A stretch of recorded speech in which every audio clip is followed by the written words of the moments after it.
ठीक दोपहर के 12 बजे भगवान का जन्म हुआ। आंगन में ठाकुर जी हमारे मैया लेकर के कौशल्या मैया बैठी हैं। आंगन में जन्म हुआ राम जी का।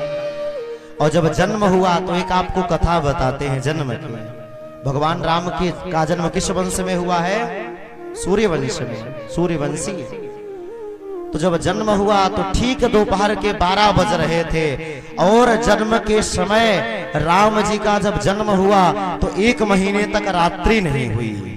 सूर्य वहीं पर खड़े हो गए और कहने लगे दर्शन कर लूं, हमारे कुल में राम जी आए हैं, भगवान आए हैं, तो इनका दर्शन करना चाहिए।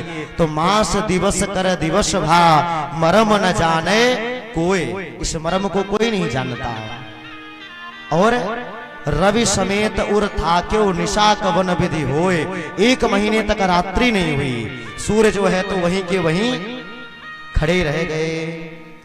और जब रात्रि नहीं हुई, सूर्य दर्शन कर रहे हैं, सोचने लगे कि समय बढ़ गया तो फिर दर्शन नहीं कर पाऊंगा। तो सूर्य वहीं के वहीं खड़े हो गए, ना दिन हो रहा ना रात्रि हो रही। 1 महीना बीत गया दर्शन करते करते।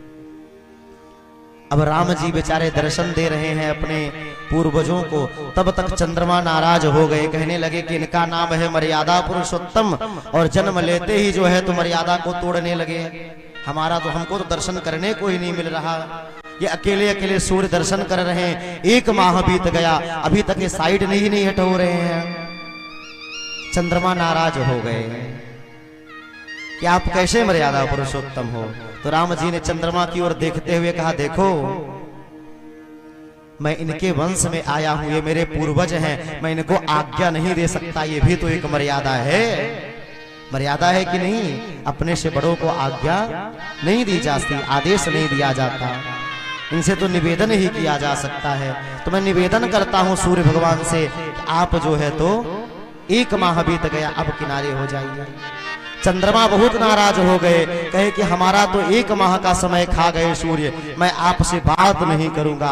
राम जी ने कहा कोई बात नहीं, मैं आया हूं सूर्य वंश में, लेकिन लोग मुझे चंद्र के नाम से जानेंगे, इसलिए भगवान का नाम पड़ गया सियावर राम चंद्र की जय।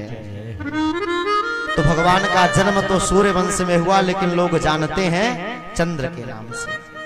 फिर भी जो है तो चंद्रमा कहे ऐसे काम चलने वाला नहीं कि खाली नाम हमारा लगा दो तो बस सब कुछ ठीक हो जाएगा। तो कहे तो क्या करें? चंद्रमा ने कहा देखो हम दर्शन करने को नहीं पाए हैं। भगवान ने कहा चिंता मत करो भैया, अब तुम्हारे नाम से लोग मुझे जानेंगे, और जब हमारा अगला अवतार होगा तो हम जो है तुम्हारे पत्नी के दिन आएंगे। तो चंद्रमा की पत्नी का क्या नाम है? रोहिणी जी चंद्रमा की पत्नी है।